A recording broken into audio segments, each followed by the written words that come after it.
The gun pressed against the CEO's temple as Flight 447 banked sharply. At 30,000 feet, the cabin filled with screams and the hijackers' demands for $50 million. In seat 14C, everyone saw just another exhausted passenger in worn jeans and a faded jacket, a single dad flying budget class who looked like he hadn't slept in days. But what the hijackers didn't know was that Matthew Moore had spent a decade in Delta Force, executing impossible missions in the world's deadliest places. What happened next in that hijacked aircraft would transform two strangers' lives forever, binding them through courage, desperation, and a connection neither saw coming. Welcome to a story that proves heroes don't always announce themselves. Sometimes, they're just tired fathers trying to get home to their families while keeping everyone alive. Now, let's begin where it all started, with a man who just wanted to make it to his daughter's birthday and a billionaire who thought money could protect her from anything. Before we jump back in, tell us where you're tuning in from, and if this story touches you, make sure you're subscribed, because tomorrow, I've saved something extra special for you. The story begins in a cramped apartment in Portland, Oregon, at 4:47 a.m., when Matthew Moore's alarm shattered what little sleep he'd managed to catch. The studio apartment was barely large enough for two people, but it was home. Clothes hung on a rack in the corner because there wasn't a proper closet. The kitchenette consisted of a hot plate, a mini fridge, and a microwave that only worked when you held the door closed. The bathroom door didn't lock, and the heating system made sounds like someone was strangling a cat every morning at dawn. But none of that mattered when he looked at the sleeping form of his daughter, 11-year-old Riley, curled up on the pull-out couch they shared. Her dark hair spread across the pillow, her face peaceful in a way that made his chest tight. In 3 days, she'd turned 12. 3 days, and he'd promised her something special this year. Not just a cake from the grocery store or a gift he'd scraped together from overtime hours at the warehouse. Something real, something memorable. The problem was, memorable required money he didn't have. Matthew moved quietly through the apartment, performing his morning routine with the precision his years in Delta Force had ingrained. Coffee in the ancient pot, shower in the bathroom, where the water took 5 minutes to warm up. Dressed in his warehouse uniform, navy blue pants and a matching shirt with Moore stitched over the pocket. The uniform smelled like cardboard and hard work. It was honest employment, but it paid barely enough to keep them in this apartment with food on the table. His phone buzzed, a text from his supervisor at Pacific Distribution Center, where he worked night shifts loading trucks. Can you cover Jenkins today? 3 p.m. to midnight. Double time. Double time. That was almost $300. That was the birthday present Riley wanted. The art supply set she'd been staring at in the store window for months. The good one, with real canvas and oil paints, not the cheap watercolors he usually managed. But today was Wednesday. Riley's school concert was tonight at 6:30 p.m. She had a solo. She'd been practicing for 2 months, and every night she'd ask the same question. You'll be there, right, Dad? You promised. He had promised. Just like he'd promised to make this birthday special. Just like he'd promised her mother's memory that he'd give their daughter a good life. After the accident 5 years ago, Matthew stared at the text message. $300 versus 2 hours of watching his daughter sing. The math was cruel and simple.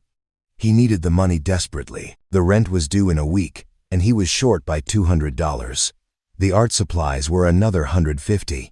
Without this shift, Riley's birthday would be another disappointment in a long line of things he couldn't afford to give her.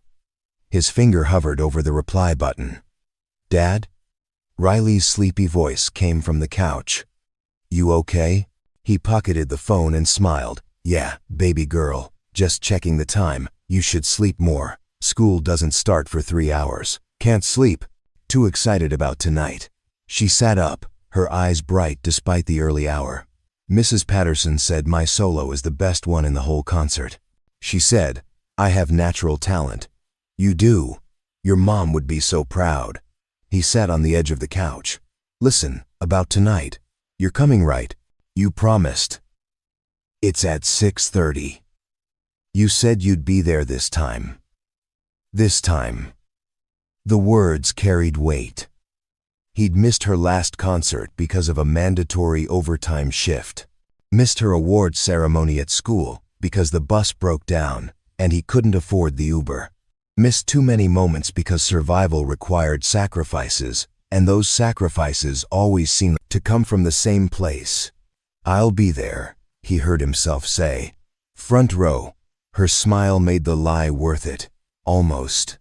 After she'd gotten ready for school and Mrs. Chen from downstairs had picked her up for the carpool they'd arranged, Matthew stood alone in the apartment. He looked at his phone, at the text from his supervisor, still waiting for a response. Then another text came through. "Unknown number.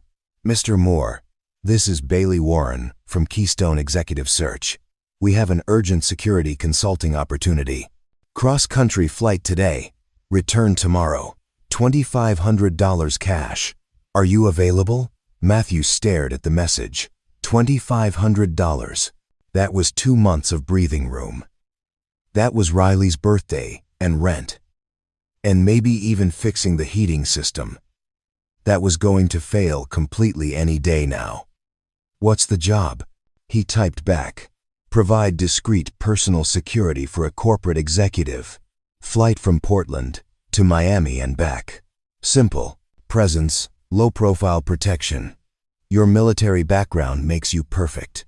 His military background. Delta Force didn't just fade away, even though he'd been out for 6 years. The skills stayed sharp even when you were loading boxes in a warehouse. Hand-to-hand combat, threat assessment, the ability to stay calm when everything went sideways. Apparently, someone still valued those skills enough to pay serious money. "When's the flight?" "Departs 2 p.m. today. Returns tomorrow morning at 9 a.m. Today at 2 p.m., which meant missing the concert. Missing another promise to Riley. But $2,500 was impossible to turn down.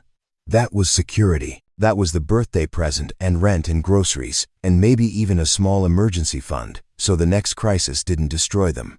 He called Bailey Warren. Her voice was professional, efficient, the kind that came from working with wealthy clients who expected perfection. "Mr. Moore, thank you for responding so quickly. I know the timeline is tight. Who's the client?" "Talia Jennings, CEO of Jennings Pharmaceuticals. She's traveling to Miami for emergency board meetings. There've been some threats against her company.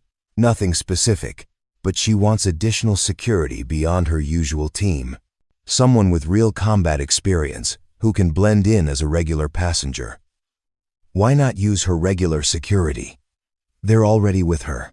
She wants someone the potential threat won't identify. Someone who looks like an ordinary traveler.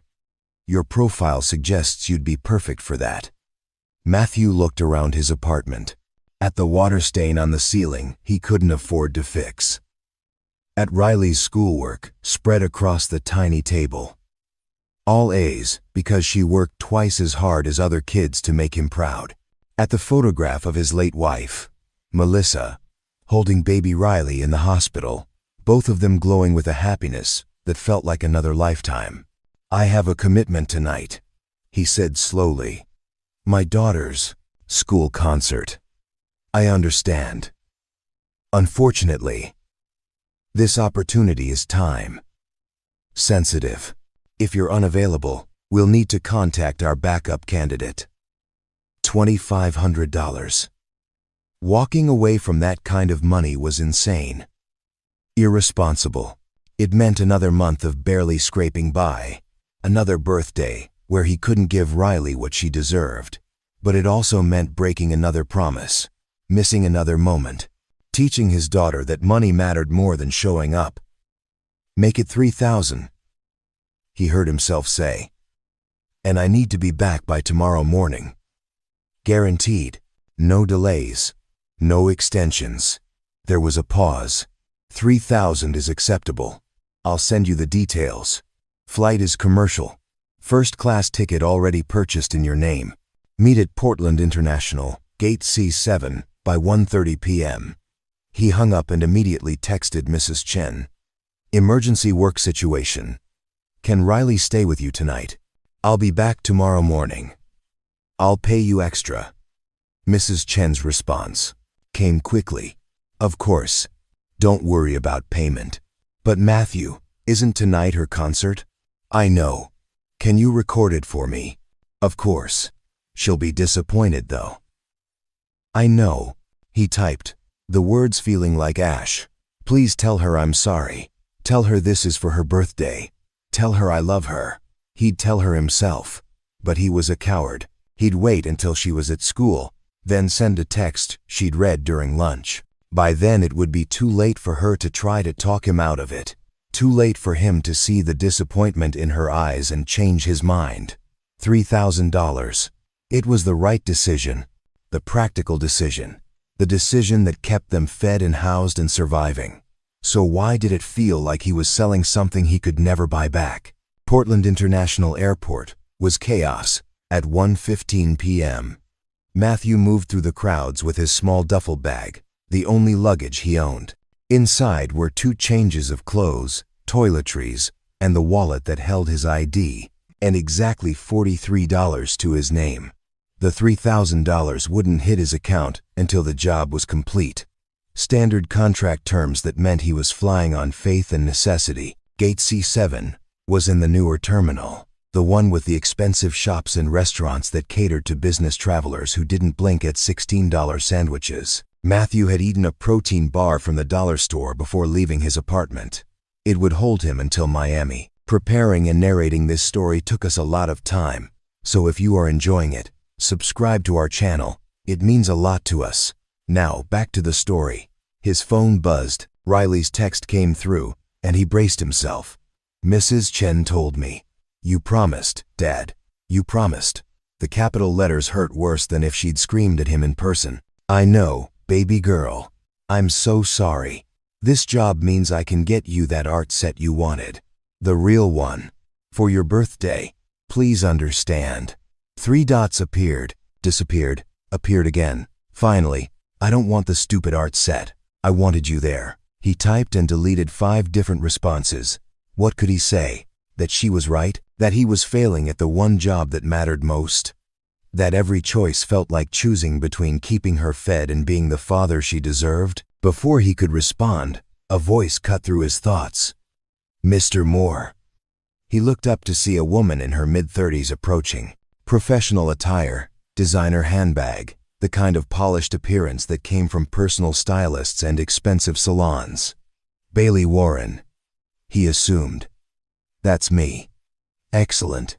I'm Bailey Warren. We spoke on the phone. She handed him a first-class ticket and a small envelope. Inside is a phone. Use only this to contact me during the assignment. Your regular phone should be turned off once we board.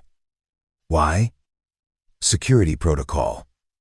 Miss Jennings takes her privacy seriously.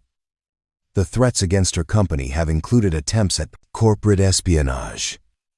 We can't risk any electronic tracking. Matthew opened the envelope. The phone was a basic model, probably a burner. The kind you saw in spy movies. This seems excessive for corporate security. Miss Jennings doesn't do anything by half measures. Bailey's smile was professional but didn't reach her eyes. She'll board last, as usual. She prefers minimal interaction with other passengers. Your job is simply to be present and aware. If you notice anything concerning, alert her head of security, Elijah Douglas. He'll be in first class as well, though he'll appear to be a regular business traveler. What kind of threats are we talking about? The company is launching a breakthrough treatment next month. Several competitors stand to lose billions. There have been anonymous messages suggesting they'll do whatever it takes to prevent the launch. Nothing specific enough for law enforcement to act on, but enough to warrant caution. Matthew processed this. Corporate warfare dressed up as security work. He'd seen worse during his time in Delta Force, but that had been clear-cut. Enemy combatants, defined missions, rules of engagement. This felt murkier. Anything else I should know? Miss Jennings can be demanding. Don't take it personally. She's under enormous pressure. Bailey checked her watch. Boarding starts in 10 minutes. Remember, you're just another passenger. Blend in. Stay alert. Simple. She left him standing there with a first-class ticket and a burner phone, feeling like he'd stepped into something more complicated than a simple security job. The text from Riley was still on his screen. "I don't want the stupid art set. I wanted you there." He typed back, "I love you more than anything. I'll make this up to you. I promise." Even as he sent it, he knew how hollow promises sounded when you kept breaking them. Boarding began with first-class passengers. Matthew had never flown first class in his life. The closest he'd come was military transport planes with canvas seats and no climate control. Walking down the jetway felt surreal, like he was playing dress-up in someone else's life. The first-class cabin was a different world. Wide leather seats that looked like they reclined into beds, flight attendants offering champagne before takeoff, passengers in business suits talking on phones about mergers and acquisitions like they were discussing the weather. Matthew found his seat, 2 amperes, window side. He settled in, acutely aware that his worn jeans and faded jacket marked him as an outsider in this space. The man across the aisle, presumably Elijah Douglas, gave him a brief nod. Late 40s, military bearing that never quite went away, expensive watch that was probably also a tactical tool. Former Special Forces, Matthew would bet money on it. The cabin filled slowly, business travelers claiming their seats with the ease of people who flew first class regularly. A woman in her 60s with more jewelry than seemed practical for air travel. A younger couple who looked like they were heading to their honeymoon in paradise. Then she appeared. Talia Jennings was younger than Matthew had expected, probably late 30s, with sharp features and eyes that assessed everything in seconds. Her suit was dark, gray, perfectly tailored, and she moved with the confidence of someone who'd built an empire from nothing and defended it daily. She was beautiful in that intimidating way that made men nervous and competitors wary. She passed Matthew's seat without acknowledgement, settling into 1 ampere directly in front of him. Her carry-on bag probably cost more than 3 months of his rent.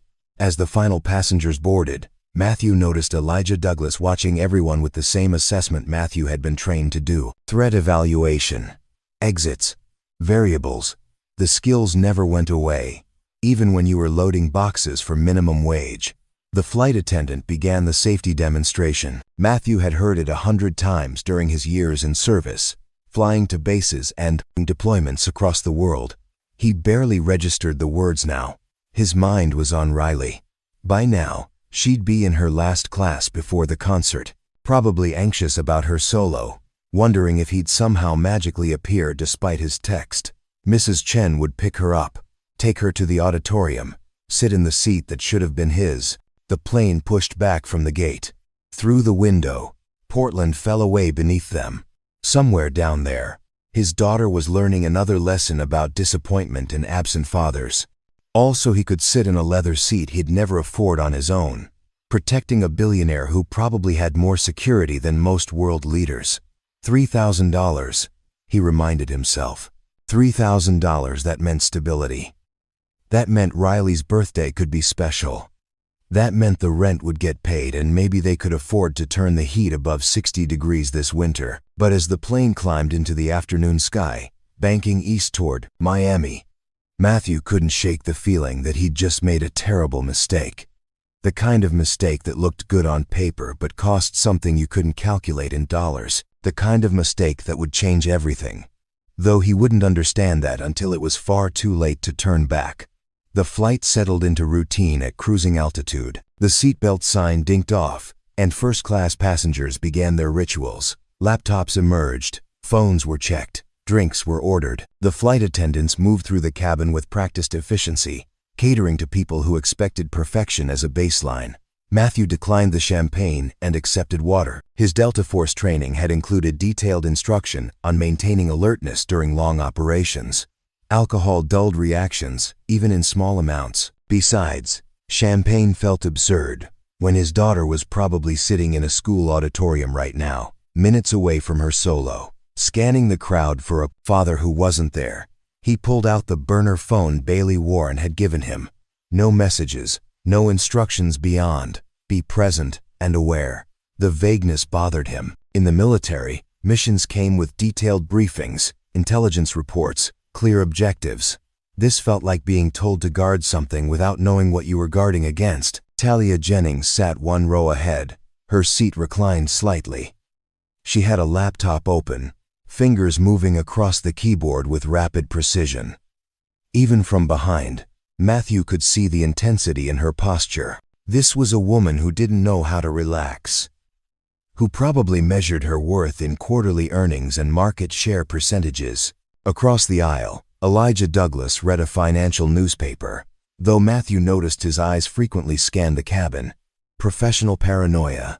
Matthew recognized it because he felt it too. Once you'd operated in environments where threats could materialize from anywhere, you never stopped. Checking exits and assessing risks. The elderly woman in the jewelry was asleep, mouth slightly open, a sleep mask over her eyes. The honeymoon couple whispered to each other, lost in their bubble of new love.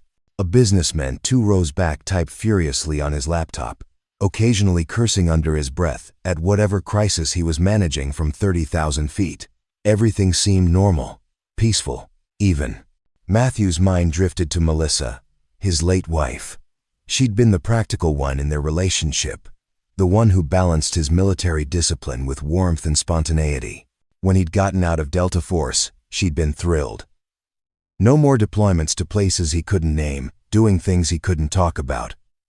They'd planned a simple life, maybe buy a small house, raise Riley somewhere safe and boring. Then a drunk driver had run a red light on a Tuesday afternoon, and all those plans had disintegrated in an instant. The years since had been a blur of survival. Learning to braid hair from internet videos, figuring out how to cook meals beyond military rations, navigating school registration and doctor's appointments, and the million small things that came with single parenthood. The warehouse job paid the bills, barely. His Delta Force pension helped, but it wasn't enough for the life he wanted to give Riley, which was why he was here, taking a job that paid more in one day than he made in a month, missing another important moment because $3,000 bought options that pride couldn't. His phone buzzed, not the burner, his personal phone. He'd forgotten to turn it off. A text from Mrs. Chen. Concert starting soon. Riley looks beautiful. Wish you could see her. Attached was a photo. Riley in her concert dress, the navy blue one they'd found at the thrift store and altered to fit. Her hair was pulled back and she was smiling, but Matthew could see the sadness in her eyes, the disappointment she was trying to hide because she was a good kid, who understood that life was hard and dads had to work. He stared at the photo until his vision blurred. Rough day. The voice came from beside him. Matthew looked up to see a flight attendant, probably in her 50s, with kind eyes and the worn patience of someone who'd seen thousands of passengers at their worst. Her name tag read, Hope. Something like that. First time flying first class? Hope asked, gesturing to his clothes, his discomfort with the space. That obvious? Only to someone who's been doing this for 30 years. She smiled. Business or pleasure? Work. Last-minute job. He pocketed his phone. Had to miss something important for my daughter. Hope's expression softened. How old? 11. Almost 12. She had a concert tonight. A solo. And you're here instead. It wasn't a judgment. Just an observation. The job pays well. Better than I could turn down. She'll understand. He said it like he believed it. Will she? Or will she remember that you weren't there? Hope patted his shoulder gently. I've got 3 grown kids. Missed a lot of their moments because of this job. You want to know what they remember? Not the extra money I made working holidays. They remember the empty chairs at their events. The promises broken for overtime shifts. Matthew didn't respond. What could he say? Just something to think about. Hope moved on to the next passenger, leaving him alone with thoughts that were already eating at him. 2 rows ahead, Talia Jennings closed her laptop and pressed the call button. When Hope arrived, Talia's voice carried that particular tone of people used to immediate service. I need the Wi-Fi password again. The connection dropped. Of course, Miss Jennings. Let me get that for you. And when you have a moment, I'd like the salmon. No sauce, extra vegetables. Absolutely. Matthew watched this interaction with detached interest. This was her world. Ordering people around, expecting perfection, operating at a level where someone else always handled the details. What was it like to have that kind of power? To never worry about rent or whether you could afford new shoes for your kid. He pulled out his own phone again, ignoring the instruction to keep it off. Found the video Mrs. Chen had sent him last month from Riley's soccer game. Riley wasn't particularly athletic, but she loved soccer with pure joy. In the video, she missed a goal by about 6 feet, and the ball rolled sadly out of bounds. But she was laughing, completely unbothered, already running back into position. That was who Riley was. Resilient, adaptable, understanding beyond her years because circumstances had forced her to be. The question that haunted him, was he teaching her strength? Or was he teaching her that the people who loved her would always let her down? The flight attendant's voice came over the intercom. Ladies and gentlemen, we're about an hour from Miami. Weather looks beautiful. 78 degrees and sunny. We'll be at Pliat deck, beginning our meal service shortly. An hour from Miami. Then a night in whatever hotel the job provided. Then the flight back tomorrow morning. Arriving at 9 a.m. He'd go straight from the airport to Riley's school, pick her up, take her somewhere special for an apology lunch. Maybe that burger place she loved. Then home to their cramped apartment where the heating still didn't work and the ceiling still leaked. But there'd be $3,000 in his account. There'd be the art set for her birthday. There'd be rent paid on time and groceries without anxiety about the total at checkout. It had to be enough. He'd make it enough. Talia Jennings stood suddenly, grabbing her phone and walking toward the front of the cabin where the lavatories were located. Elijah Douglas tracked her movement but didn't follow. Standard security protocol: stay visible, maintain distance, don't crowd the principal. Matthew watched the other passengers. The businessman still typing. The honeymoon couple now sleeping, her head on his shoulder. The elderly woman snoring softly behind her sleep mask. Everything normal. Everything fine, except for the man in seat 7C who just received a text message and was now staring at his phone with an expression that made Matthew's instincts scream warning. The man was mid-30s, athletic build, wearing a casual blazer that was slightly too heavy for Miami weather. The kind of jacket that could conceal things. His hands were shaking as he read whatever was on his screen, and his jaw was clenched so tight, Matthew could see the muscle working from 3 rows away. Then the man looked up, and his eyes met Matthew's for just a second. There was something there. Fear, determination, desperation. The man stood abruptly and headed toward the back of the plane. Maybe it was nothing. Probably, it was nothing. People got nervous texts all the time. People went to the bathroom. This was a routine flight with routine passengers doing routine things. But Matthew's Delta Force training was screaming at him that something was very wrong. Matthew's instincts had kept him alive through operations in 12 different countries. Those same instincts now told him to stay seated, stay calm, and watch. The man from 7C disappeared into the rear lavatory. 30 seconds passed. 45. A minute. Then everything happened at once. The man emerged from the lavatory holding a gun. Not a large weapon. Something compact that had probably been disassembled and hidden in carry-on luggage. But size didn't matter at 30,000 feet in a pressurized cabin. Any gun was a catastrophic threat. "Nobody move," the man shouted, his voice cracking with adrenaline. "This aircraft is now under our control. Our control. Plural." Matthew's eyes swept the cabin. The businessman who'd been typing furiously was now standing, also armed. A woman 3 rows back, who'd seemed to be sleeping, rose with a third weapon. 3 hijackers, coordinated timing, strategic positioning throughout first class. The honeymoon couple screamed. Other passengers gasped, froze, some raising their hands instinctively. The elderly woman with the jewelry woke with a start, her sleep mask askew, confusion turning to terror as she registered what was happening. Elijah Douglas was already moving, his hand going to what was probably a concealed weapon, but the female hijacker was faster. Security. Don't even think about it.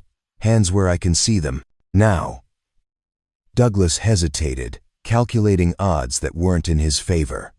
3 weapons, confined space, innocent passengers in crossfire zones. He slowly raised his hands. Smart man, the woman said. She was late 30s, athletic build, moving with military precision. Everyone else, hands visible, phones on the floor. Do it now. Matthew complied, placing his burner phone and his personal phone on the floor in front of him. His mind was racing through possibilities, threat assessments, potential responses. 3 hijackers suggested careful planning. The weapons meant connections to bypass airport security or inside help. The coordination indicated training. This wasn't random. This was professional. The man from 7C moved toward the cockpit, keeping his weapon trained on the passengers. Pilot, open this door, or I start shooting passengers. You have 10 seconds. The cockpit door remained closed. Modern aircraft had reinforced doors designed to withstand this exact scenario. Post-2001 protocols meant pilots never opened that door for threats. 5 seconds, the hijacker called out. Wait, a voice said. Talia Jennings stood, her hands raised, her expression controlled despite the fear Matthew could see in her eyes. You don't want the pilots. You want me. The 3 hijackers exchanged glances. The man from 7C smiled, smart and observant. That's why you're worth $50 million, Miss Jennings. 50 million. The number hit Matthew like a physical force. This wasn't about terrorism or political statements. This was a kidnapping dressed up as a hijacking. My company doesn't negotiate with criminals, Talia said, her voice steady. Your board of directors will when we start throwing passengers out the emergency exit. The female hijacker gestured with her weapon. Row by row until they wire the money to our account. She wasn't bluffing. Matthew had seen enough combat to recognize people who would absolutely follow through on their threats. These weren't amateurs playing at danger. They were committed. How does this work? Talia asked. You can't land this plane and escape with me. We're not landing. The businessman, hijacker said. He had a slight accent, Eastern European maybe. We're diverting. The pilots will receive new coordinates shortly. A private airstrip in the Bahamas. Your company wires the money. We land. We leave with you as insurance until the funds clear. Then everyone goes home. Except me. That depends on how cooperative your board is. Matthew remained completely still, his hands visible, his expression neutral. He needed to appear like every other terrified passenger. Just a regular guy in over his head. Not someone who'd spent a decade training for situations exactly like this. His eyes tracked the hijackers' positions. 7C man was nearest the cockpit, about 12 feet from Matthew's seat. The businessman was mid-cabin, controlling the largest group of passengers. The woman was near the rear, blocking the aft exit. They'd positioned themselves to create overlapping fields of fire with no blind spots. Whoever planned this knew what they were doing. I need to make a call, Talia said, to my CFO. She has authorization to access emergency funds. The female hijacker laughed. You think we're stupid? No calls. No communication. Your board will figure it out when this plane disappears from radar and the demands arrive. How will they receive demands if we can't communicate? We have someone on the ground handling that. The man from 7C checked his watch. Right about now, actually. Your headquarters in Boston should be receiving a very detailed message about what happens if they don't cooperate. Matthew filed that information away. Someone on the ground meant a larger operation. At least 4 people involved, probably more. Resources, planning, inside information about Talia's schedule and security protocols. This had been in motion for weeks, maybe months. "Everyone sit down," the businessman ordered. "Hands on armrests, where we can see them. Anyone moves wrong, anyone tries to be a hero, and we demonstrate how serious we are. Understood?" Passengers nodded, settling into their seats with shaking hands and pale faces. The honeymoon couple clung to each other. The elderly woman was crying silently. Elijah Douglas sat rigid, his jaw clenched, probably running through the same calculations Matthew was making and reaching the same conclusion. Any move right now got people killed. The man from 7C grabbed Talia's arm. "You're coming with me." He pulled her toward the front of the cabin, away from other passengers. "The rest of you, stay exactly where you are. My colleagues will be watching. Test us and find out what happens." He forced Talia into the front galley area, partially hidden from the main cabin. Matthew could still see them through the gap between seats. The hijacker kept his weapon pressed against Talia's side while pulling out a satellite phone. "It's done," he said into the phone. "We have the package. Proceed with phase 2. Package, like Talia, was cargo instead of a person." Matthew's hands gripped the armrests, forcing himself to remain calm. Every instinct screamed to act, to move, to neutralize the threats. He could probably take down the nearest hijacker before the others reacted. His Delta Force training had included extensive close-quarters combat, including aircraft scenarios, but probably wasn't good enough. Not with this many innocent lives at stake. Not when 3 weapons were already drawn and fingers were on triggers. So he waited, watched, listened, and planned. The female hijacker walked down the aisle, collecting phones from the floor. "Nice and easy, people. Slide them toward me with your feet. No sudden movements." When she reached Matthew's row, she paused. Her eyes lingered on him for a moment, assessing. "You're calm." "Scared out of my mind," Matthew said, letting his voice shake slightly. Not hard to fake when he was genuinely terrified, just not for himself. For Riley, who might lose her only parent. For these passengers who'd boarded a routine flight and found themselves in a nightmare. She didn't sound convinced, but moved on. At the front of the cabin, the man from 7C was still on his satellite phone. Matthew caught fragments of the conversation. "Confirmed at 32,000 feet. ETA to coordinates is 90 minutes. Payment window closes in 3 hours, or we start the demonstration." Demonstration. That meant killing passengers. These people weren't making empty threats. Talia remained remarkably composed, though Matthew could see her hands trembling slightly. She was terrified but fighting to control it, probably running calculations about her company's response, about survival odds, about how this situation could possibly end without tragedy. The businessman hijacker addressed the cabin. "Listen carefully, because I'm only saying this once. We have no interest in hurting anyone, except as necessary to achieve our goal. Miss, Jennings' company will pay $50 million for her safe return. Once that happens, you all go home with a dramatic story to tell. But if anyone interferes, if anyone tries to play hero, we will kill passengers until compliance is achieved. That's not a threat. It's a promise. We've already decided who dies first if it comes to that." His eyes landed on the honeymoon couple. The young woman started sobbing harder. 3 hours.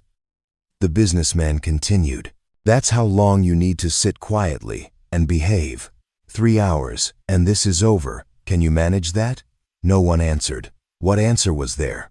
Matthew's mind raced through scenarios. 3 hijackers, 3 weapons, confined space, 90 minutes until they reached whatever coordinates they'd given the pilots. After that, a landing at some private strip where they'd have vehicles waiting, possibly more personnel, a head start before authorities could respond.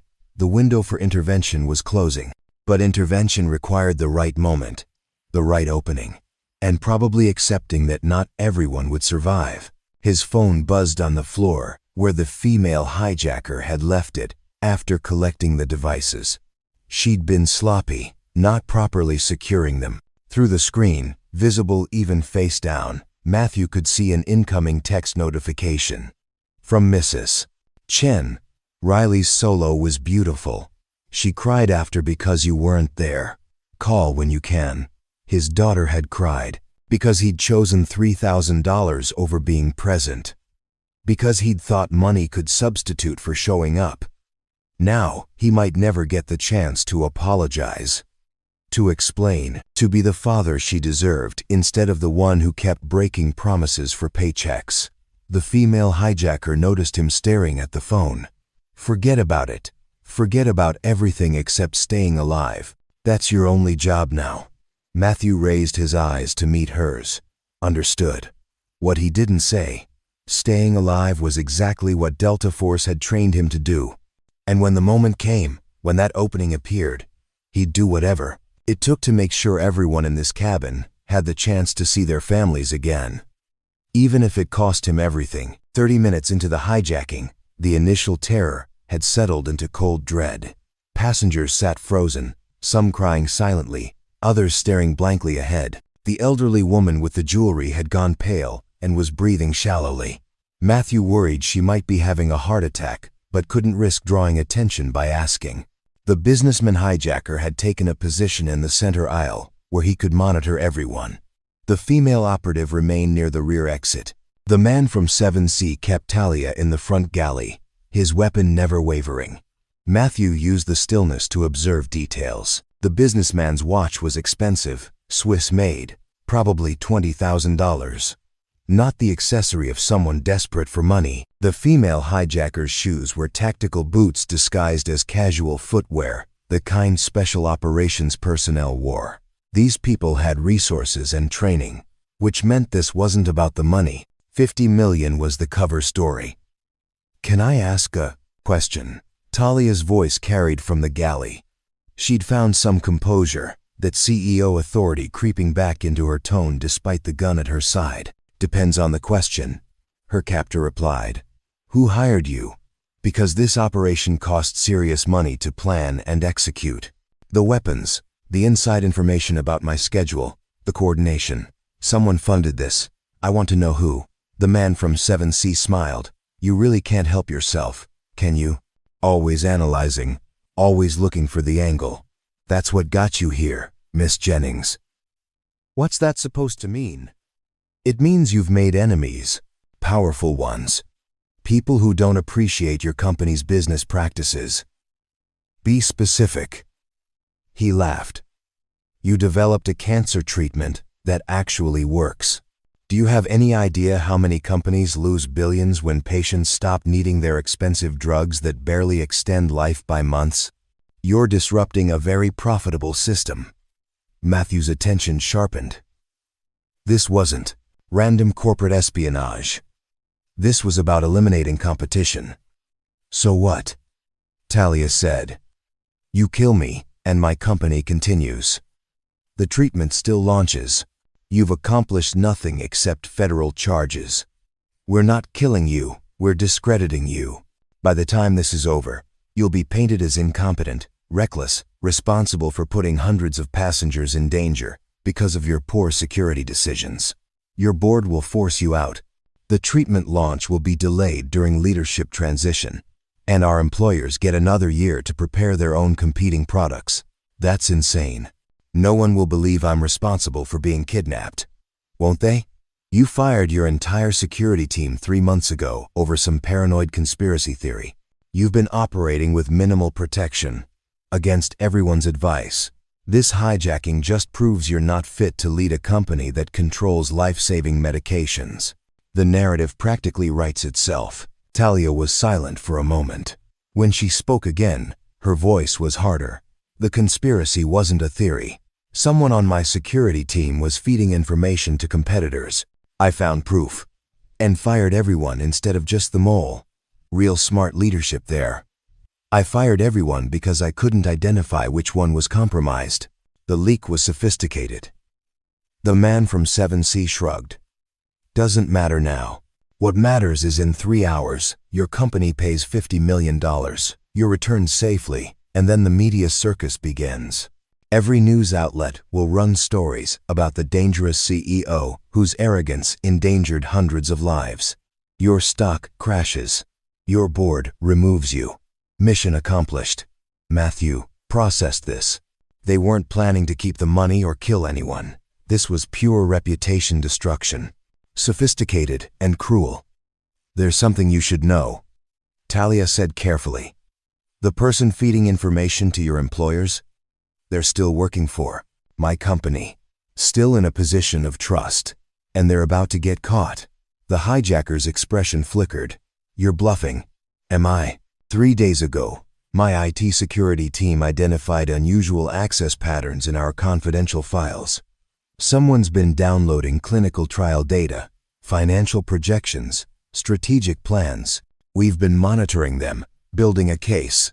By tomorrow, the FBI will have everything they need for arrests. Impossible. We have someone on the inside who would have warned us. You mean Noel Chambers? My former chief operating officer who's been selling corporate secrets for 18 months. Talia smiled coldly.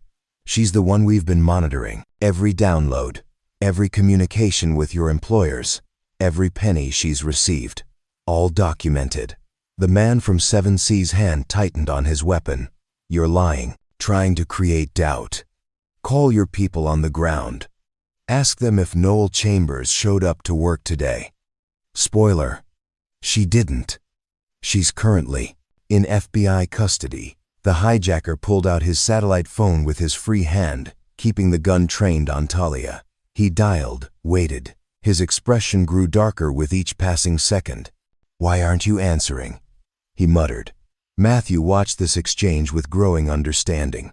Talia was gambling, trying to fracture the hijacker's confidence. Whether her claims were true or calculated lies, she was creating uncertainty. The businessman hijacker moved closer. Problem? Can't reach our contact. Could be nothing. Could be communication issues. Or she's telling the truth, and this whole operation is compromised. The female operative joined them, leaving her position near the rear exit. The 3 hijackers formed a cluster near the front galley, their attention momentarily focused inward rather than on the passengers. It was the opening Matthew had been waiting for. He caught Elijah Douglas's eye. The security professional was 3 rows back, across the aisle. Matthew made the smallest gesture with his hand, a tactical signal from his Delta Force days. Wait. Be ready. Douglas gave an almost imperceptible nod. He understood. The hijacker's argument was escalating. We should abort, the female operative said. If Chambers is compromised, they know everything. Our exit strategy, our contacts, all of it. We're committed, the man from 7C insisted. The pilots have already diverted. We're 40 minutes from the coordinates. We finish this. Finish it how? If she's telling the truth, there's no one on the ground to collect the ransom. No extraction team waiting at the airstrip. We land and walk into a trap. She's bluffing. Has to be. This is psychological warfare. Talia spoke up. You want proof? Check the news. It should be breaking right about now. Major pharmaceutical espionage case. Arrests in Boston, billions in fraudulent activity. My company released a statement 2 hours ago. The businessman pulled out his phone, accessing the internet through the aircraft's Wi-Fi. His face went white. She's not lying. It's all over the news. Multiple arrests. Federal charges. Our employers' names are everywhere. The 3 hijackers stared at each other. Matthew could see the moment they realized they'd been sacrificed. Their employers had burned them, probably never intending for anyone to survive this operation. Dead hijackers couldn't testify about who hired them. We need to land this plane, the female operative said.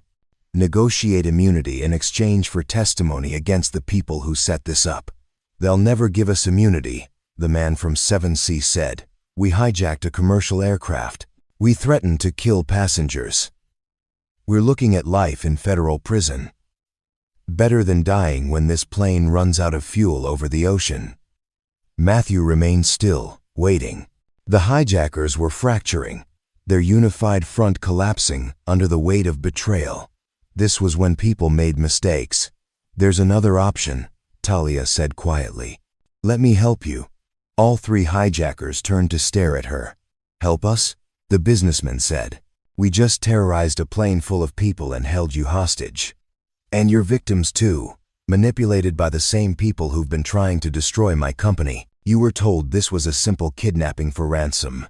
Instead, you're pawns in a conspiracy that planned for your deaths from the beginning. The man from 7C shook his head. Why would you help us?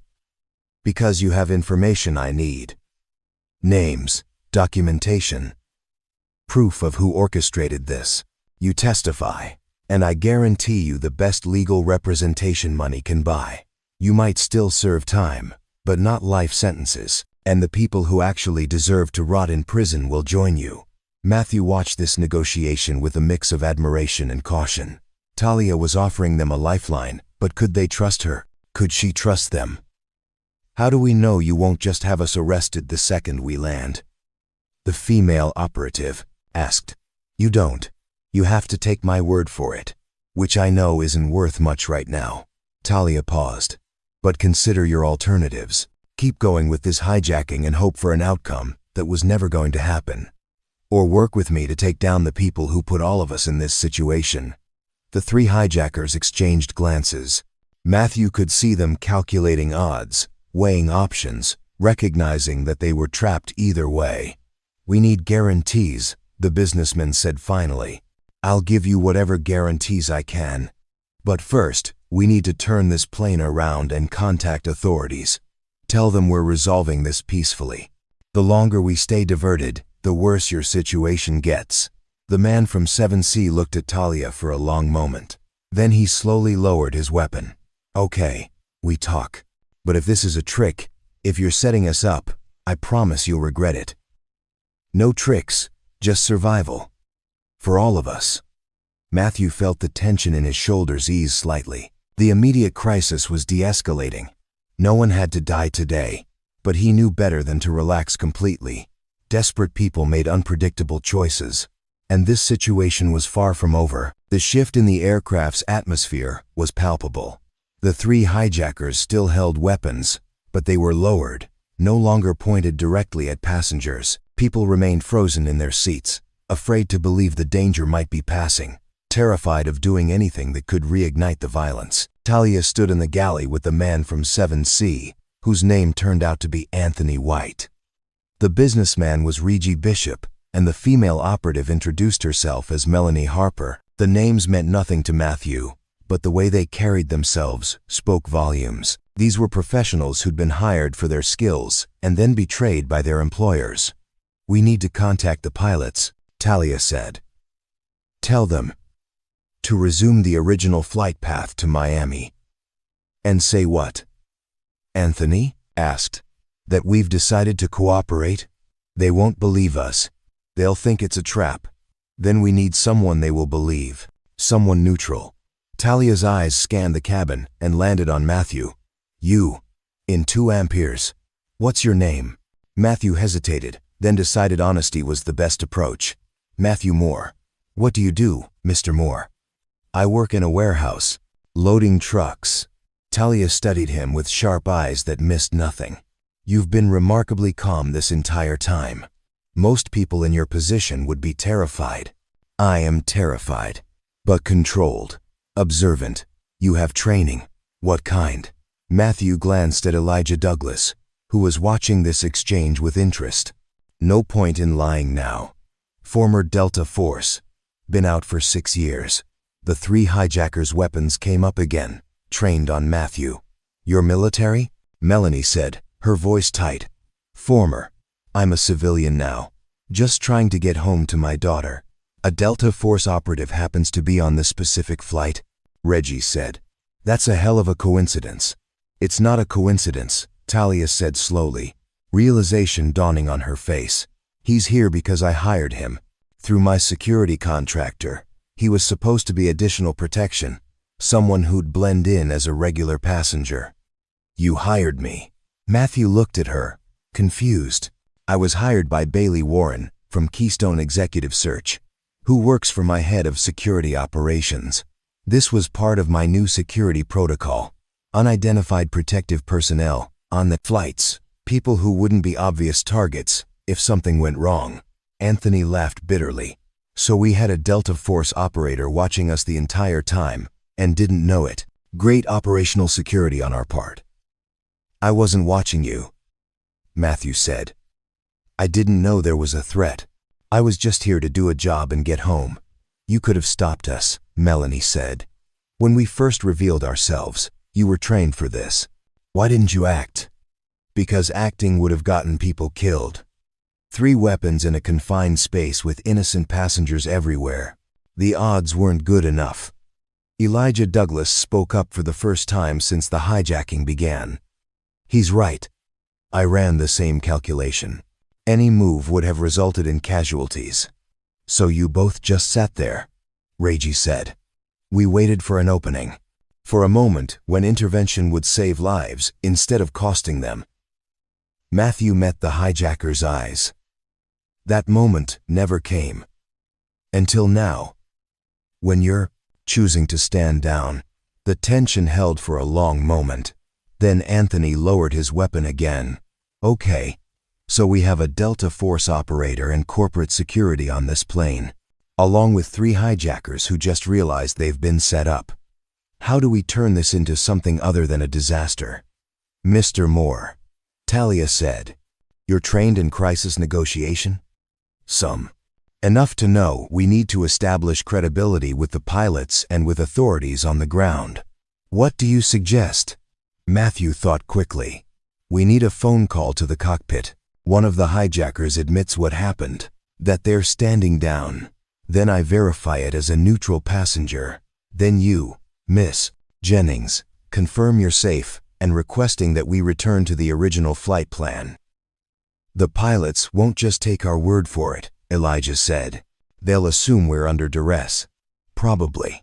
But if we can convince them to contact authorities, to verify Miss Jennings' claims about the arrests in Boston, they'll understand the situation has changed. Talia nodded. It's worth trying. She looked at Anthony. Are you willing to make that call? He stared at her for a long moment.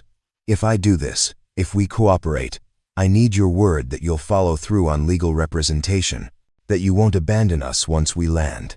You have my word, for whatever that's worth to you. It's worth something. You could have lied about the arrests to create chaos, but you told the truth, even though it gave away your advantage. That says something about your character. Anthony moved to the intercom system. His hand shook slightly as he picked up the handset. Cockpit, this is the passenger who initiated the hijacking. I need to speak with the captain. There was a long silence, then a male voice, tight with controlled fear. This is Captain Edwards. What do you want? I want to tell you that the situation has changed. We're standing down. No one is going to be hurt. We need to return to the original flight path to Miami. Why should I believe you? Because the people who hired us to do this have been arrested. Because we've been set up. And because Miss Jennings has offered us a way out that doesn't involve everyone dying. Another silence. Put Miss Jennings on. Talia took the handset. Captain Edwards, this is Talia Jennings. I'm unharmed.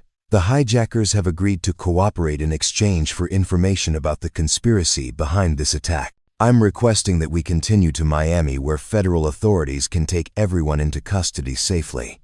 Miss Jennings, are you under duress? Yes, technically. There are still weapons present, but the immediate threat has passed. I need you to contact the FBI. Ask them about the arrests that happened this morning in Boston related to pharmaceutical espionage. Ask them about Noel Chambers. Once you verify that information, you'll understand why these hijackers are willing to negotiate. Stand by. The line went quiet. Matthew could hear muffled conversation from the cockpit, probably the pilots conferring with air traffic control and federal authorities. The cabin remained frozen. Passengers who'd been crying had stopped, afraid to hope, afraid to breathe. The honeymoon couple held hands so tightly their knuckles were white. The elderly woman was praying quietly, her lips moving soundlessly. 5 minutes passed. 10. Finally, Captain Edwards' voice returned. I've been in contact with FBI and FAA. They've confirmed arrests in Boston this morning related to corporate espionage and attempted market manipulation. They're willing to negotiate terms for the hijackers' surrender if Miss Jennings vouches for their cooperation. I vouch for them, Talia said immediately. They were manipulated by the same people who tried to destroy my company. They deserve the chance to help bring those people to justice. Understood. We're resuming course to Miami. ETA is now 55 minutes. FBI will have agents waiting at the gate. Miss Jennings, the hijackers need to disarm immediately and place all weapons in the forward galley. Can you confirm they'll comply? Talia looked at Anthony, Reggie, and Melanie. Will you? Anthony set his weapon on the galley counter. After a moment's hesitation, Reggie and Melanie did the same. Weapons are secured, Talia said into the handset. We're complying fully. Good. Everyone stay calm. We'll have you on the ground soon. The line disconnected. The collective exhale from the passengers was audible. Some people started crying with relief. Others remained motionless, still processing that they were going to survive. Matthew felt his own tension begin to drain. His hands were shaking now that the immediate crisis had passed. Adrenaline aftermath. Talia walked down the aisle toward his seat. Mr. Moore, thank you for not making a bad situation worse. I didn't do anything. Exactly. You exercised restraint when action would have been catastrophic. That takes a different kind of courage. She moved past him to address the cabin. Everyone, I know this has been traumatic. When we land, there will be medical personnel and counselors available. My company will cover all expenses related to this incident. And I promise you, the people responsible for putting you in danger will face justice. Matthew pulled out his phone, saw the time. 6:47 p.m. Riley's concert had ended over an hour ago. He'd missed it entirely. For a job that had turned into a nightmare. For $3,000, that suddenly seemed meaningless. He texted Mrs. Chen, I'm okay. Long story. Tell Riley I love her, and I'm so sorry. I'll be home tomorrow. The response came quickly. Thank God, you're safe. Riley's worried. Call when you can. As the plane descended toward Miami, Matthew stared out the window at the darkening sky. He'd survived a hijacking, helped prevent a tragedy, and somehow that made missing his daughter's concert feel even worse. Because she'd never know how close he'd come to never coming home at all. Miami International Airport was surrounded by emergency vehicles when Flight 447 touched down. Fire trucks, ambulances, FBI, tactical units, all positioned around the designated gate. Matthew watched through the window as the aircraft taxied, feeling the weight of the past 3 hours settling into his bones. The captain's voice came over the intercom. Ladies and gentlemen, we've landed safely in Miami. Please remain seated until federal agents board and provide instructions. Medical personnel are standing by for anyone who needs assistance. Anthony White stood in the galley, hands raised and visible. Reggie Bishop and Melanie Harper did the same. They'd agreed to full cooperation, but Matthew could see the fear in their eyes. They were about to face consequences for actions they'd committed, regardless of who'd manipulated them into it. FBI agents boarded within seconds, weapons drawn, voices commanding. Everyone stay seated, hands where we can see them. The 3 hijackers were taken into custody first, led off the aircraft in handcuffs. Anthony caught Matthew's eye as he passed. Thank you for not shooting us when you had the chance. Thank you for choosing to stand down. Then they were gone, and agents began interviewing passengers one by one. The process took hours.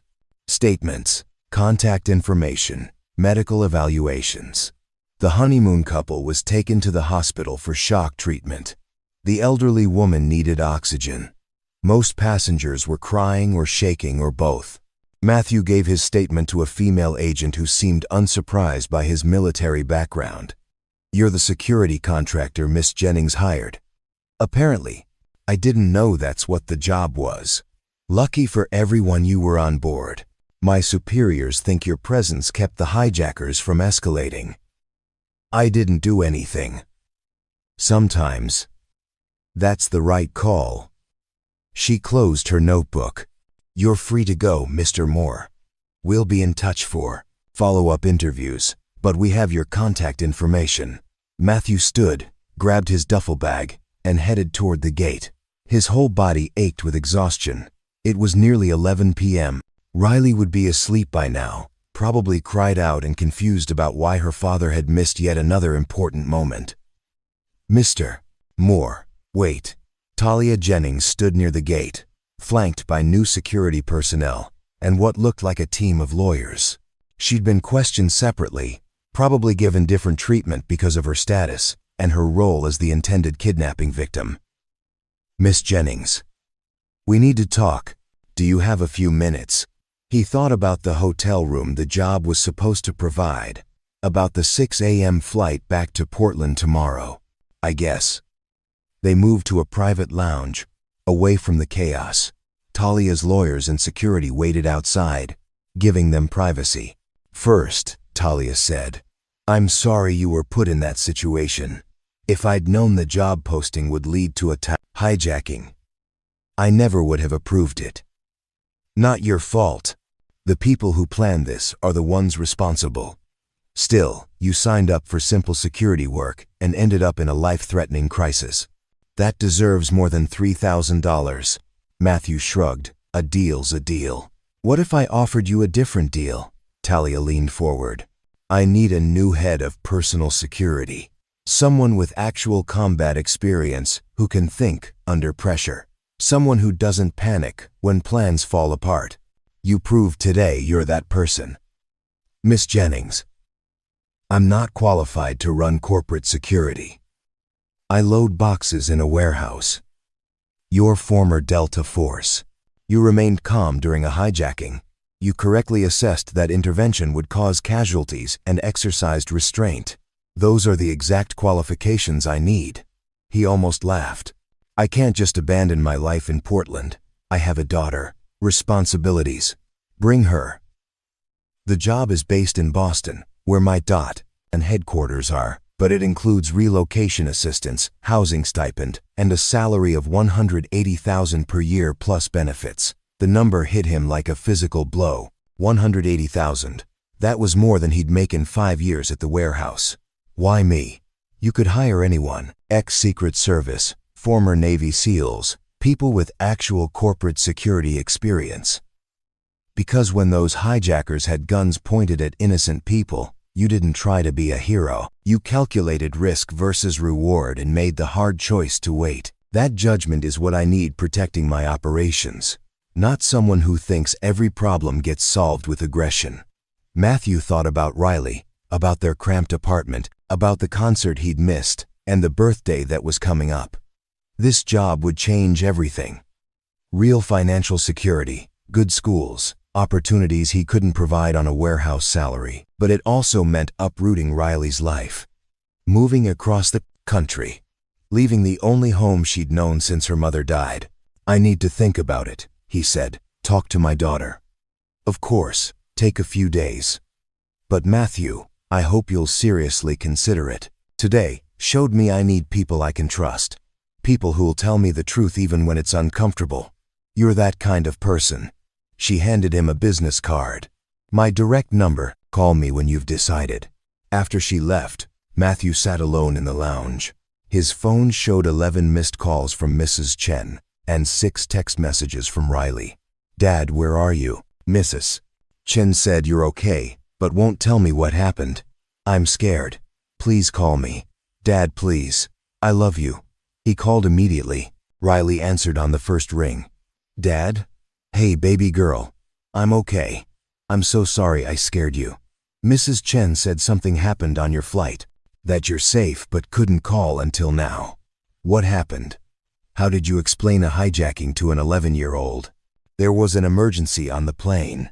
Some people tried to do something bad, but everyone worked together and nobody got hurt. It's over now. Were you scared? Very scared. But mostly, I was thinking about you, about getting home to you. She was quiet for a moment. You missed my concert. I know. Riley, I'm so sorry. I know I keep saying that, but I mean it. I wanted to be there more than anything. Mrs. Chen recorded it. It's not the same, but you can watch it when you get home. I will. And baby girl, something else happened. I got offered a new job, a really good one. But it would mean moving. To Boston. Leaving Portland. Moving. Like to a new apartment. To a new city. New school. Everything would be different. Another long silence. Then, would you be home more? Would you stop missing things? The question cut deep. Yeah, I'd be home a lot more. Better hours. Better pay. We'd have a real place to live instead of that studio apartment. Can I think about it? Of course. We'll talk about it when I get home tomorrow. This is a decision we make. Together. Okay, Dad, I'm really glad you're safe. Me too, baby girl. Get some sleep. I'll see you tomorrow. After hanging up, Matthew looked at Talia's business card. $180,000. A chance to actually be present in his daughter's life, instead of constantly scrambling to survive. The question was whether he had the courage to accept it. 3 weeks later, Matthew stood in front of a brownstone apartment in Boston's South End, keys in hand, still not quite believing this was real. The moving truck had arrived that morning with their belongings, which didn't fill even half the space. 2 bedrooms, hardwood floors, a kitchen with actual counter space. Riley had her own room for the first time in years. "This is ours?" Riley asked, her eyes wide as she explored. "Like, we live here now?" "We live here now." She ran from room to room, her excitement infectious. "Dad, there's a dishwasher. And the bathroom has a bathtub, not just a shower. And my room is huge." It wasn't huge by most standards, but compared to sharing a pull-out couch in a studio apartment, it was a palace. Matthew's phone rang. Talia's name on the screen. "Hello? How's the new place?" "Riley loves it. Thank you again for the relocation assistance. That's what the package includes. Listen, I need you at headquarters tomorrow at 8 a.m. Your official start date. We'll get you set up with credentials, introduce you to the security team, and start training on our protocols. I'll be there. And Matthew, bring Riley by after school sometime this week. I'd like to meet the person who convinced you to take this job." After hanging up, Matthew found Riley in her new room, already arranging her soccer trophies on the shelf. "That was my new boss. She wants to meet you." "The lady from the plane? The one who got almost kidnapped?" "Yeah. She's curious about you." Riley considered this. "Is she nice?" "She's complicated, but I think she's trying to be good." The first week was overwhelming. Jennings Pharmaceuticals headquarters was a gleaming tower in downtown Boston. 32 floors of research labs, executive offices, and enough security protocols to protect a small nation. Matthew met his team, 6 professionals who'd been hired after the previous security staff had been terminated. They were competent but wary, unsure about reporting to someone with no corporate experience. Elijah Douglas helped bridge that gap. He'd been offered a position as well, serving as Matthew's second in command. "They don't trust you yet," Elijah said during a coffee break. "You're an outsider who got promoted over people with more traditional qualifications." "I know. I'm not sure I trust myself in this role." "You kept everyone alive during a hijacking. That counts for something. But you'll need to prove yourself in other ways. Corporate security isn't combat operations." The proving ground came faster than expected. 2 weeks into the job, Matthew received an anonymous email at his work address. No subject line, just a message. "Tell Talia Jennings to step down or face consequences. This is your only warning." He immediately flagged it for the cybersecurity team and informed Talia. She was in a meeting with her board of directors, but called him back within minutes. "What kind of consequences?" she asked. "Unspecified. Could be nothing. Could be serious. I've already alerted FBI given the recent hijacking attempt." "Good. Increase security protocols." I have a product launch in 2 weeks that can't be delayed. The launch was for the cancer treatment that had triggered the hijacking plot. Despite the arrests in Boston, despite the conspiracy being exposed, Jennings Pharmaceuticals was moving forward, which meant the people who'd tried to stop them might try again. Matthew spent the next week analyzing threat vectors, coordinating with law enforcement, and learning that corporate security was 90% prevention and 10% response. It was tedious work, reviewing access logs and vetting personnel and updating emergency procedures. Then Riley's school called. She'd gotten into a fight with another student who'd made comments about her father being a fake security guard who got lucky on a plane. Matthew left work immediately, arriving at the principal's office to find his daughter with a bloody nose and defiant expression. "She started it," Riley said, "talking about how you don't deserve your job." The other girl's parents were wealthy, connected, exactly the kind of people who look down on someone like Matthew. They demanded Riley be suspended. The principal seemed inclined to agree until Matthew quietly mentioned that he could provide documentation of the harassment their daughter had engaged in, including text messages to other students mocking Riley's background. The situation was resolved with apologies all around, but it drove home a hard truth. Their new life came with new problems. Wealth and status created resentment. Riley was learning to navigate a world where people judged you by your bank account and connections. That evening, Talia called. "I heard about the school incident. Is Riley okay? How did you hear about it? I make it my business to know what affects my key personnel. Listen, there's a private school near headquarters. Excellent academics, diverse student body, strong anti-bullying policies. I can get Riley enrolled if you're interested. Miss Jennings, I can't keep accepting favors. It's not a favor. It's an investment in your peace of mind so you can focus on keeping me alive. Consider it part of your benefits package." Matthew discussed it with Riley that night. She was hesitant about changing schools again, but the promise of a fresh start where nobody knew about the hijacking was appealing. "Will kids there be nicer?" she asked. "I don't know. People are people everywhere, but maybe it'll be better."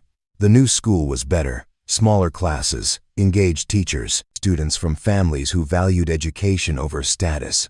Riley started making friends, joining the soccer team, slowly building a life that didn't revolve around survival. But Matthew's challenges were escalating.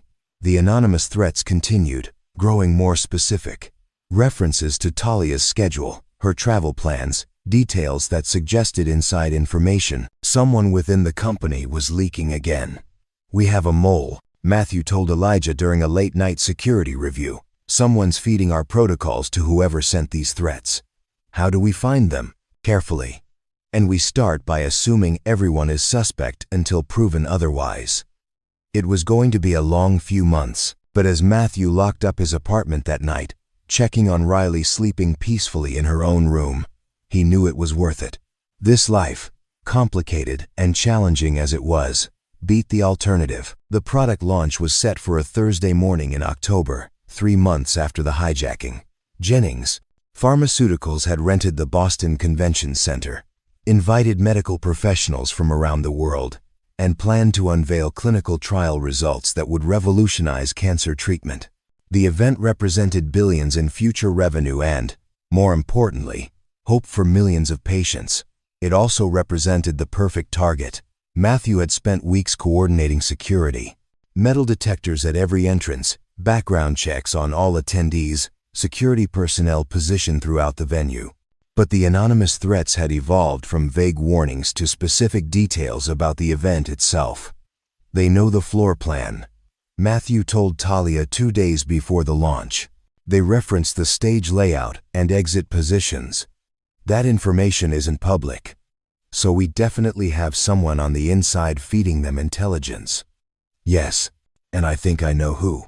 Matthew had been running a quiet investigation, monitoring access logs and communication patterns. One name kept appearing in suspicious contexts: Chloe Martinez, Talia's executive assistant.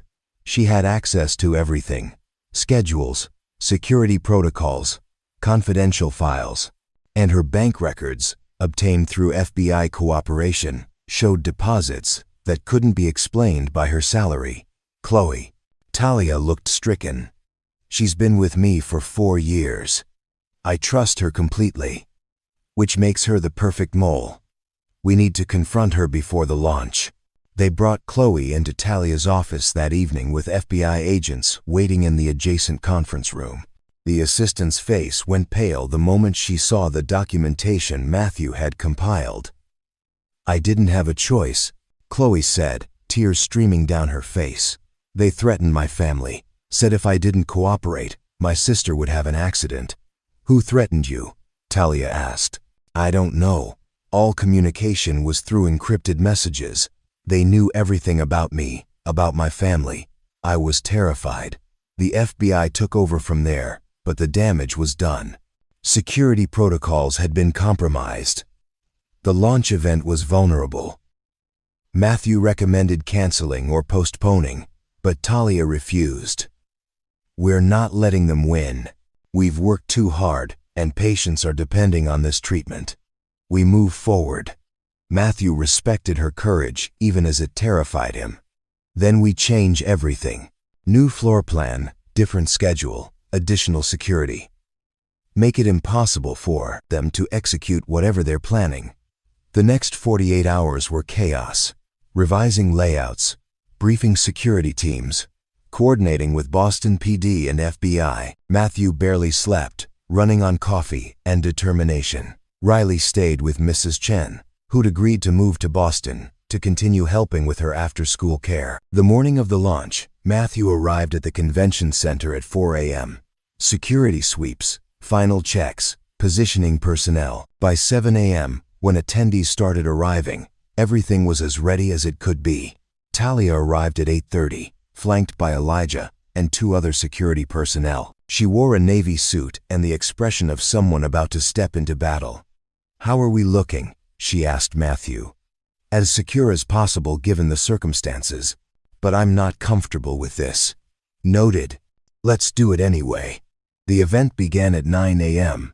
Talia took the stage to thunderous applause, presenting clinical trial results that showed her treatment increased 5-year survival rates by 40% compared to existing options. The medical community was stunned. Reporters scrambled to file stories. Stock prices for Jennings Pharmaceuticals surged. Matthew watched from backstage, monitoring security feeds, waiting for something to go wrong. It came during the question and answer session. A man in the 3rd row stood, ostensibly to ask about treatment protocols. Instead, he pulled out a canister and threw it toward the stage. Gas, Matthew shouted into his radio. Clear the stage now. Security personnel grabbed Talia, rushing her toward the nearest exit as the canister released a cloud of white smoke. Panic erupted. Attendees rushed for exits. Alarms blared. Matthew moved against the crowd, tackling the man who'd thrown the canister. They went down hard, Matthew's Delta Force training taking over. Within seconds, he had the attacker restrained, face down, arms secured. Boston PD swarmed in. The white smoke turned out to be harmless. Just a smoke bomb designed to create chaos. But the intent was clear. Disrupt the launch. Undermine confidence in Talia's leadership. Create the appearance of incompetence. Building is secure, Elijah reported over the radio. Miss Jennings is safe. No injuries reported. Matthew handed the attacker to police and went to find Talia. She was in a secure room off the main hall, her security team surrounding her, but she was already on her phone coordinating response. Is everyone okay? She asked when she saw Matthew. Everyone's fine. You're fine. The launch continues. Damn right it does. 20 minutes later, Talia was back on stage, addressing the disruption directly. What you just witnessed was an attempt to intimidate us, to prevent life-saving medicine from reaching patients who need it. But we don't intimidate easily. The people behind this attack represent an industry that profits from suffering. We represent hope. And hope doesn't surrender to fear. The applause was deafening. That Evening. Media coverage focused not on the disruption, but on Talia's courage. Her willingness to continue despite threats elevated her from CEO to symbol of resistance against corporate corruption. Matthew found her in her office long after everyone else had left. "You should go home. It's been a long day. So should you. But we're both still here." She smiled. Tiredly. "Thank you for keeping me alive, again." "That's the job." "Is it?" "Because it feels like more than a job at this point." Matthew knew what she was suggesting. Over the past 3 months, their professional relationship had developed layers of trust and respect that went beyond employer and employee. He'd shared stories about Riley, about Melissa, about the struggles of single parenthood. Talia had opened up about the loneliness of success, about building an empire at the cost of personal connections. "We should probably not complicate things," he said carefully. "Probably not. But when has either of us ever chosen simple?" She was right. Simple would have been staying in Portland, loading trucks, missing Riley's concerts. Complex had brought them here, to this moment, where two people who'd survived a hijacking together were building something neither had expected. "I should get home to Riley," Matthew said. "She'll want to know you're okay. Tell her I said thank you for sharing her dad with me." As Matthew drove through Boston streets toward his apartment, his phone rang. Riley's number. "Dad, I saw the news. Are you okay? Is Miss Jennings okay?" "We're both fine, baby girl. Everything's okay." "Good, because I invited her to my birthday party next week. She said yes." Matthew almost laughed. Leave it to his 12-year-old daughter to navigate complications with pure simplicity. "That's great, Riley. I'm sure she'll love it." And somehow, he knew she would. 4 years later, Matthew stood in the backyard of their house in Cambridge, watching Riley practice soccer with friends from her high school team. She was 16 now, confident and happy in ways that seemed impossible back in that Portland apartment. The scholarship offers were already coming in from colleges impressed by her academic record and athletic ability. "Your daughter is terrifying," Talia said, appearing beside him with 2 glasses of lemonade. "I just heard her explain quantum mechanics to her physics teacher over the phone," she was correcting him. "She gets that from her mother." Melissa was brilliant too. They'd been married for 2 years now, a quiet ceremony with just Riley, Mrs. Chen, and a few close friends. The media had covered it extensively, of course. Billionaire CEO marries her former security chief. But they'd learned to ignore the noise, to focus on building something real beneath the public scrutiny. Jennings Pharmaceuticals had become the industry standard for ethical drug development.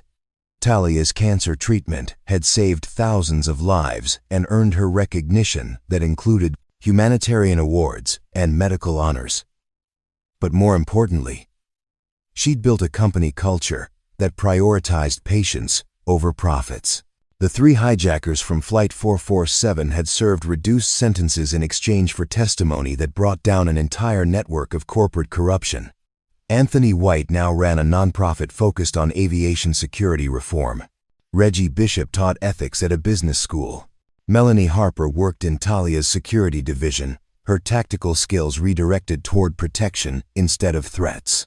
"Mom, Dad, watch this," Riley called out. She'd started calling Talia Mom about a year after the wedding, a choice she'd made on her own that had reduced both adults to tears. Riley executed a complex move that left her defender stumbling, then scored a perfect goal. Her friends cheered. "She's going to be amazing," Talia said quietly. "Whatever she chooses to do, she already is amazing." Matthew's phone buzzed. A message from Elijah, who now ran the entire corporate security division. "Threat assessment for the London trip is complete. All clear." Talia saw him checking the message. "Always working," says the woman who was on a conference call about drug trials during breakfast. She laughed. Fair point. Their life wasn't perfect. The demands of running a pharmaceutical empire meant long hours and constant pressure. Security threats still emerged. though nothing as dramatic as the hijacking. Matthew had learned to navigate corporate politics while maintaining the integrity that had earned Talia's trust in the first place. But they'd built something worth protecting. A family that included Riley, Mrs. Chen, even the security team that had become like extended relatives. A home where people showed up for each other. Later that evening, after Riley's friends had left and she'd gone to her room to study, Matthew and Talia sat on their back porch, watching the sunset. "Do you ever think about that day?" Talia asked. "The hijacking? Sometimes. Usually when I'm stressed about something and need perspective on what actually matters. I think about it all the time. How close we came to disaster. How everything could have gone so differently. But it didn't. We made it through. Because of you. Because you stayed calm when everyone else was panicking." Matthew shook his head. "Because everyone made the right choices when it mattered. Anthony and his team choosing to stand down. You offering them a path to redemption instead of just revenge. All of us working together instead of against each other. Still, without you there, I don't know what would have happened. Without me there, you probably would have negotiated your way out anyway. You're good at turning enemies into allies." She smiled. "Is that what I did with you? Turned you from an employee into an ally? You turned me into family." The back door opened and Riley emerged, laptop in hand. "I need help with my college essay. It's about transformative moments. I'm writing about the day we moved to Boston." "What about it?" Matthew asked. "About how scared I was. New city, new school, leaving everything familiar, but how it turned out to be the best thing that ever happened to us." She sat between them. "Is that too cheesy?" "Not if it's true," Talia said. "It is true. That day, when you told me about the job offer, I was so angry. I thought you were choosing money over me again. But you weren't. You were choosing a better life for both of us." Matthew felt his throat tighten. "I'm sorry I missed your concert that night. Dad, I'm 16. Let it go. Besides, if you'd been at the concert, you wouldn't have been on that plane. You wouldn't have met Mom. Our whole life would be different." She was right. One broken promise had led to a hijacking, which led to a job offer, which led to this life. Causality was strange that way. "You know what I think?" Riley continued. "I think sometimes the worst moments lead to the best outcomes. Not because the bad things are good, but because they force us to make choices we wouldn't make otherwise." "That's very wise," Talia said. "I have wise parents." Riley stood. "Okay, I'm going to write about that. Thanks for the help." After she'd gone back inside, Matthew and Talia sat in comfortable silence. The sun had set completely now, stars emerging in the darkening sky. "She's right, you know," Talia said. "About worst moments and best outcomes. I spent years building my company in isolation, trusting no one, convinced that strength meant never showing vulnerability. Then someone hijacked my plane and forced me to accept help. To trust people, to realize that I couldn't control everything. And I spent years thinking that being a good father meant sacrificing everything for financial security. That presence didn't matter as much as providing. Then I almost died before realizing what actually mattered. What matters? This, right here. Family, connection, building something together that's bigger than just surviving." Talia leaned against him. "I love you. I love you too." Inside the house, they could see Riley at the kitchen table, typing furiously on her laptop, probably crafting an essay that would make admissions officers cry. Their daughter, smart and fierce and kind, shaped by struggle but not defined by it. Matthew thought about that exhausted single father in Portland who'd made a choice he regretted, who'd missed a concert for money, who'd ended up on a hijacked plane with no idea his life was about to transform completely. That man would never have believed this was possible. This house, this family, this sense of peace. But here it was, real and solid, and built from the ruins of broken promises and desperate choices. Heroes don't always announce themselves. Sometimes they're just people trying their best, making hard decisions, showing up when it matters. And sometimes, if they're very lucky, they find others doing the same thing. Together, they build something worth protecting. Together, they become more than they could have been alone. Together, they prove that even the worst moments can lead somewhere beautiful, if you're brave enough to keep going. The stars shone above Cambridge, indifferent and eternal. But here on Earth, in this small corner of the universe, a family sat together in the gathering darkness. And that was enough. That was everything. Up next, you've got 2 more standout stories right on your screen. If this one hit the mark, you won't want to pass these up. Just click and check them out. And don't forget to subscribe and turn on the notification bell, so you don't miss any upload from us.